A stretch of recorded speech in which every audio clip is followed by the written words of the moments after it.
Hello, BookTube. Welcome back to AusBooks, where I'm talking about random Australian books I own. And today, we're moving on to even more classic works that you should read from Australia. We've talked about Henry Lawson and Banjo Patterson, and we're moving on to an absolute essential reading of Australian books, and that is the only, one of the most influential books when it comes to adventure novels, in my opinion, and that's Robbery Under Arms by Rolf Boldrewood. This is, of course, the Australian Classics edition with a scene going on. As you can tell, someone's getting robbed, and it's got a lovely wraparound, of course. But let's talk about this novel because this is. I can't tell you how much I love this book. The real Rolf's real name was Thomas Alexander Brown, so I'm going to refer to him as Thomas because Rolf was just a pen name. But he was born in London in 1826, and he moved to Australia when he was 5, because his dad was a captain who transported convicts, and the family just decided to just move to Australia pretty much. We don't know much about him growing up, but we do know he spent like 25 years working as a livestock farmer. He managed cattle and all that stuff in New South Wales and Victoria. But after 25 years of doing that and droughts, he went bankrupt and he had to change his career. But he had a backup career ready to go because he worked in the police magistrate for a long time, and he worked as a warden on the goldfields, which this is post Eureka by the time he got there, so it was a bit pretty unpopular, but someone had to do it, I guess. And he worked in that position from like 1870 to 1895 when he retired. And then he died in like 11 ish. But Thomas, throughout this later period in his life, had a backup career. He had a third career ready to go because he was also a casual writer, really. In 1865, while he was recovering from a carriage accident, he published 2 articles about livestock, farmer's life and all that stuff. And that kind of took off for him. And pretty much he had a writing career from that then on.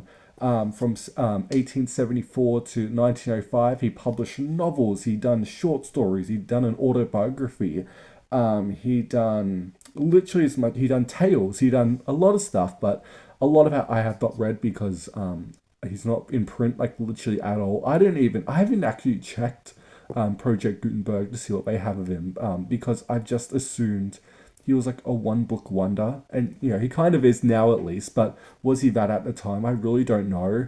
But yeah, I need to, after this video, go and actually read more of him because this is like one of the rare Ausbook videos where I have not read extensively about the author. I've only read the one from him, Robbery Under Arms, because I've never found any of his books absolutely anywhere. But he wrote a classic novel. This was serially published in 1882 all the way to August in 1883, July to August.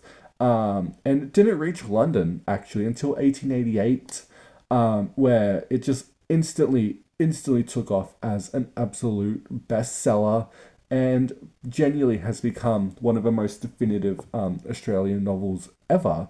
It was just as big as along the lines of the mystery of Handsome Cab or something like that, which I'm not going to talk about because that's a New Zealand book and we're focusing on Australia.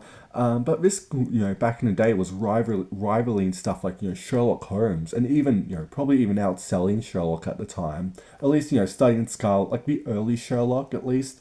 But what is Robbery Under Arms about? I'll put it here. Well, this follows Dick Marston, right? What a great name. And he's opening a novel and he's waiting to be executed. Just light stuff going on here, and he decides to narrate his life in the first person. And he reflects on his life before he's about to be put to death, and we see him grow up with his brother Jim, and they have a convict criminal father who steals cattle, and all that, and he encourages his young boys to become thieves with him. So they do that for a bit, and then they meet the iconic, legendary, the real person who makes this book, and that is Captain Starlight himself. What a glossy, glamorous name for someone who was such a criminal. And the what's his name, Dick and Jim, and their brother, and the dad whose name's Ben. So all three of them decide to join Captain Starlight and his gang, and we see these people all travel around the bush, robbing innocent people, stealing absolute insane amounts of cattle and gold from poor families and rich people too. They weren't Robin Hood, like they weren't doing that stuff, and it's so thrilling and entertaining to read. But eventually they get more cocky as their the amount of stuff they steal grows and grows and grows. And after stealing an insane amount of gold from a prospector, they try hiding low in the bush because you can hide anywhere in the bush. But the police catch up to them, and the novel has an absolutely incredible climax with a big, intense shootout where everyone is killed. Starlight's killed, Jim's killed, Ben the dad's killed, except Dick, who is arrested. And that's where the novel ends because it comes back to present tense, and the novel ends with Dick being executed, or depending on your edition, he is hanged, or no, not hanged. Sorry, he's got a life in prison because some people thought that was too violent for the novel to end with him being killed. But that's pretty much a quick summary of Robbery Under Arms. This is just such a great adventure novel, in my opinion. It's fast paced, it's thrilling. I love how this book explores loyalty and your honor, but also regret at the same time as Dick realizes the consequences of his actions, pretty much. And just the whole way Thomas talks about the bush, the vastness of it. It's just such a thrilling novel. And it's crazy to see the subtle influence this book has had, especially when it comes to westerns, American westerns, because The Virginian by Owen Wister, I think that's how you say it, was literally inspired off this novel. And that was in the early 20th century. This was in, the 1880s. It's kind of crazy to think how this book really inspired a lot of Western authors. And also, people compare this to Huckleberry Finn in terms of some of the more adventurous elements, which I get. But I think I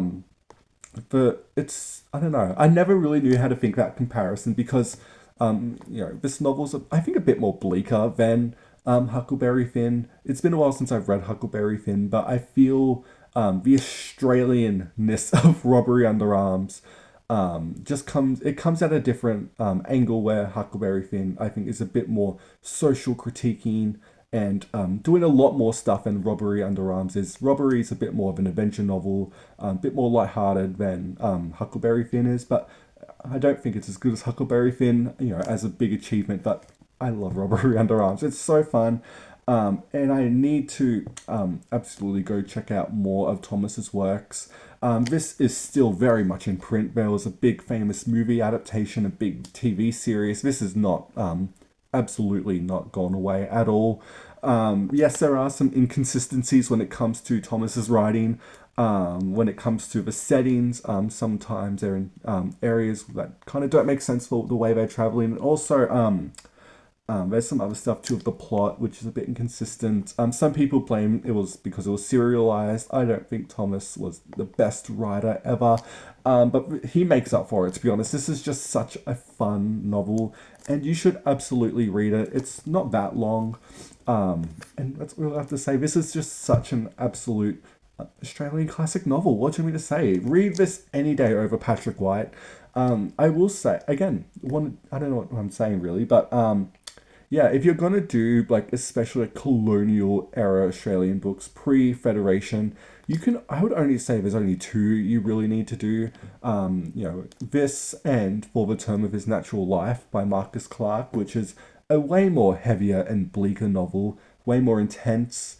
But this and that, I just if you're going to do the novels, the two novels, those are really it. And I'm going to, of course, encourage you to do Henry Lawson and Banjo as well. But that's, this is stayed for a reason, and you should absolutely read it. It's just an absolute fun novel with a real brutal slice of life element to it, which, it's more subtle. But I just love it so much. So yeah, that's your AusBooks for today. The legendary Robbery Under Arms. Have you read this book? Tell me what you think about it. Go read it now. And yeah, so thank you so much for watching BookTube, and I will see you next time.